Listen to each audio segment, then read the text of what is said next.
हमारे दर्शन के तहत आज हम अनंत गुण विभूषित श्री श्री 1008 श्री स्वामी हरिहर जी महाराज के जीवन चरित्र पर प्रकाश डालेंगे। जोदाना की धरा पर जाए व पले पोसे अंतर्राष्ट्रीय गीता प्रचारक बालक फतेहराज का जन्म जोधपुर में 1899 में फागुन माह की पूर्णिमा को हुआ। बाल्यकाल से माता की आध्यात्मिक प्रवृत्ति व स्नेह ने बालक की आस्था को प्रस्फुटित किया और अंतोगत्वा बालक फतेहराज ने सामाजिक राजनीतिक प्रपंचों से मुक्त होकर घर घर गीता की अलग जगाने का कारवां उठाया और श्री 108 श्री गोविंद देव जी और गोविंदानंद जी जो आपके क्रांतिकारी गुरु थे, उन्होंने फतेहराज के स्थान पर नया नामकरण स्वामी हरिहर रखा। आपका जन्म पुष्करना ब्राह्मण परिवार में हुआ था।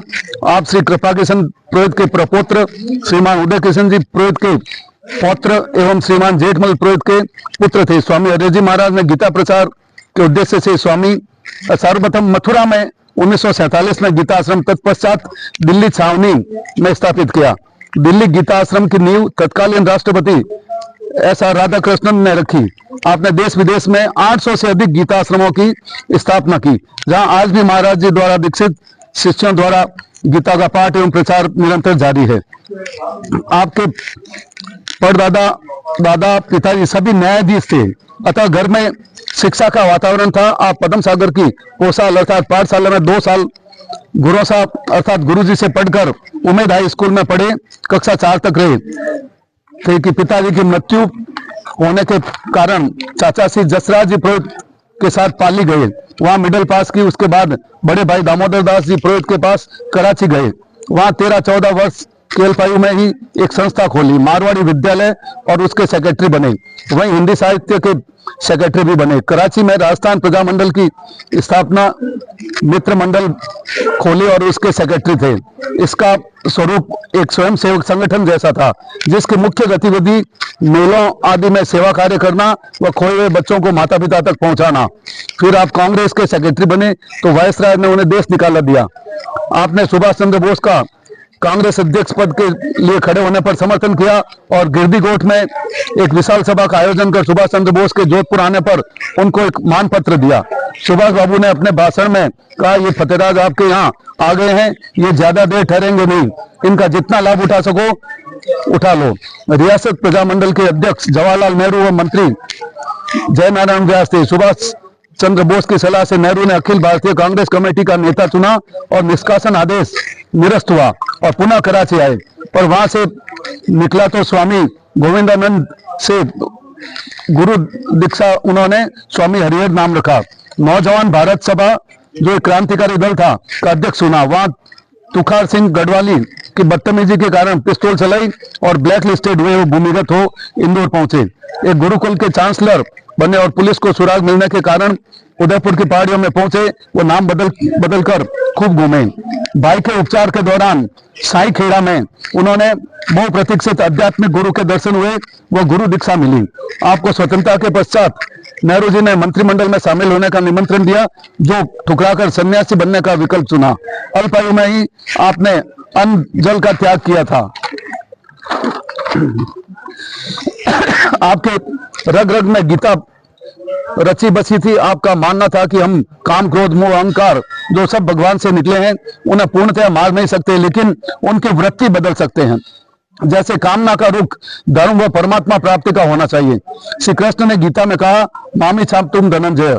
इसी तरह क्रोध करो किस पर? हमारे अंदर की बुराई वृत्तियों पर, बुरे कर्मों पर। लोभ करो आध्यात्मिक प्राप्ति का, ज्यादा से ज्यादा जप करो, भजन करो और गीता पाठ करो इत्यादि।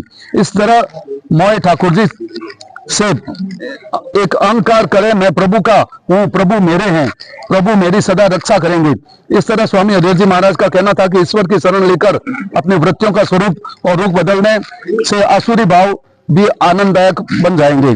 31 मार्च सन 2000 में यह मान विभूति ईश्वर के प्रकाश पुंज में समाहित होकर लौकिक जगत से सदा के लिए अलविदा हुई।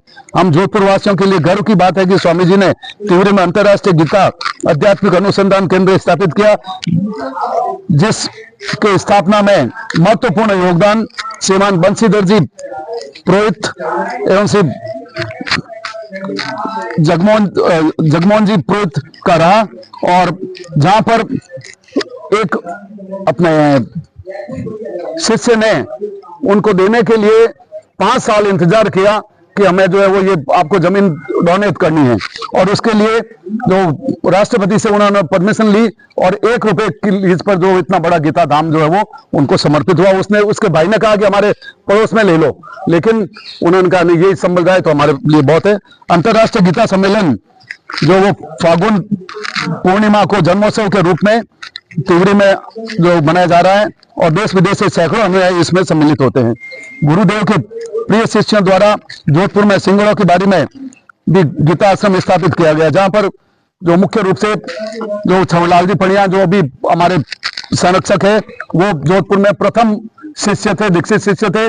उसके पश्चात उन्होंने ये कृष्णमूर्ति जी बिस्सा, जेठमल जी थानवी, और इन्होंने प्रचार कार्य, और ये टीटी साहब कल्ला साहब जो है, शांति स्वरूप जी कल्ला, इन्होंने इसमें महत्वपूर्ण योगदान दिया, और मेरा उनसे ही सीखने में उनके घर जाता था और सिखाते थे। और इस तरह से महाराज जी की गुरु माता जो गीतेश्वरी माता है, उनके कर कमलों द्वारा महाराज जी की मूर्ति की प्राण प्रतिष्ठा की गई। ये शिष्य सिंगड़ों के बारे गीता आश्रम में, ये शिष्य घर घर गीता प्रचार के लिए संकल्पबद्ध है। और मेरे प्रथम आध्यात्मिक गुरु स्वामी हरिहर जी महाराज 1980 के अंदर गीता ये भवन में अंतर्राष्ट्रीय गीता सम्मेलन हुआ था, उस समय हमने दीक्षा ग्रहण की थी, और स्वामी जी का कहना था कि जो संपूर्ण गीता को कंठस्थ सुनाएगा तो उनको जो है वो मेडल दिया जाएगा। तो थाईलैंड के राजगुरु पधारे थे, उन्होंने जो हमको मेडल पहनाया था, और उस समय जो यहाँ पर अपने पूरे अंतर्राष्ट्रीय गीता सम्मेलन की जो सेमिनार थी, उसका कार्य डीडी हर साहब को दिया था। तो स्वामी जी ने कहा कि अरे पुष्कर ब्राह्मणों, जोधपुर निवासियों, आपने इसको जाना नहीं है, ये साक्षात ईश्वर का रूप है। स्वामी हरिहर जी महाराज के कथन थे कि जो वो लिविंग गॉड है। इनको बहुत प्रयास किया कि हम जो हमारे साथ चलो, उन्होंने मना कर दिया कि मैं। इसी तरह गज्जा साहब थे, अपने गज्जा मार साहब थे कन्हैयालाल जी कल्ला के बिल्कुल घर के सामने, तो उनको भी बहुत मतलब रिक्वेस्ट की कि हमारे वहां पर चलो, और हमारे तो उन्होंने भी मना कर दिया, मैं ऐसा नहीं चल सकता। आज हमारे विजयकांत जी व्यास है जो घर घर गीता की अलग जगा रहे हैं, और हमारी गीता मंडली जो है वो ये कार्य कर रही है बिना किसी स्वार्थ के। कोई पुष्पा जी इधर, पुष्पा जी भी जो है वो भागवत और ये करें, ये भी दीक्षित शिष्य है। तो जो वो हम सब जो मिलकर, और स्वामी जी का ये कहना था कि घर घर गीता पहुंचाना एक उद्देश्य है। तो इसी कारण से मैं अपने 30वें की बैठक या 10वें की बैठक में और ये सुनाता हूं। और आज से 20 साल पहले ये स्थिति थी कि मैं जाता था और लोग कहते थे आ गया ये, और 10-15 लोग उठ के चले जाते थे। और आज ये स्थिति है कि मैं 5 मिनट लेट हो जाऊं तो वो इंतजार करते हैं और आए नहीं, क्या हुआ। ये स्वामी हरिहर जी महाराज की ही जो कृपा है सभी पर बने रहे। और उन्होंने ये इसीलिए जोधपुर के निकट तिवरी धाम में स्थापना की कि भाई मेरा जोधपुर जन्मस्थली है, और गीता गली इसको नाम दिया गया, उनके जो निवास स्थान है। और गीता मौला नाम दिया गया, अपने गुंदी के मोहल्ले को गीता मौला नाम दिया गया। और उन्होंने तो ये कहा था, पीवाईए में जो मैं जाता था, और उस समय उन्होंने कहा कि आप पीवाईए का नाम जीवाईए रख दो, गीता यूथ एसोसिएशन। तो मैं जो वो डोनेशन देके और मैं यहाँ करना चाहता हूँ, लेकिन जो चूंकि समाज की है तो उसमें एक आदमी की या किसी की चलती नहीं है। तो वहां पर इवनिंग क्लासेज में मैं वीक में एक दिन जो है वो गीता क्लासेज जो गीता सिखाता था। उड़ी गई हंसा किताब लिखी थी, तो उसमें हरिहर महाराज को भी मैं किताब में सम्मिलित करना चाहता था। तो आपके जो भगत हैं तिवरी धाम वाले, उन्होंने विरोध किया। उन्होंने कहा आपके किताब का नाम है उड़ी गए हंसा और हमारे हंसा विराजमान है, इसलिए ये विरोध हो जाएगा, आपने नहीं करना है। मैंने डीडी हर साहब से बात की, फिर मैंने बड़ा साहब से बात की। बड़ा साहब ने कहा गुरु महाराज मेरे यहाँ आ रहे हैं, रात को सवेरे तिवरी जाएंगे, आपको गुरु महाराज से मिला देता हूँ, आप बात उनके पास रखिए, वो जैसा कहेंगे वैसा करिए।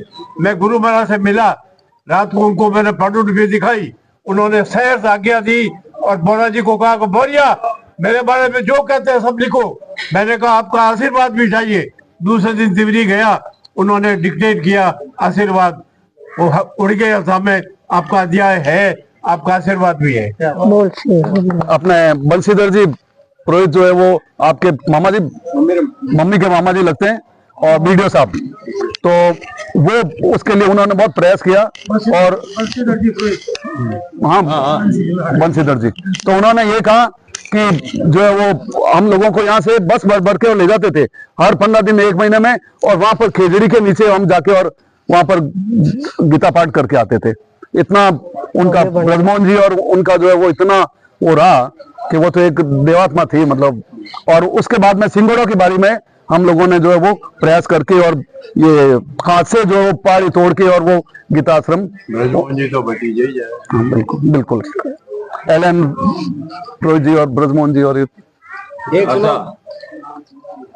वसुदेव सुतम देवम कंस चाणूरमर्दनम देवकी परमानंदम कृष्णम वंदे जगद्गुरुम कार्पण्य दोषो पथ स्वभाव पृच्छामि त्वां धर्म सम्मूढ़ चेता यत्श्रेष्यानि स्थितं ब्रूहि तन्मे शिष्यस्तेऽहं साधिमान् त्वां प्रपन्नम् सर्वस्य चाहं हृदि सन्निविष्टो मतो स्मृतिर्ज्ञानमपोहनं च वेदेषु सर्वे रामेव वेद्यो वेदांत कृद्वेदविदेव चाहं यत्र योगेश्वर कृष्णो यत्र पार्थो धनुधर तत्र शिवज्योर्भूते ध्रुवानि तिर्मतिर्मम।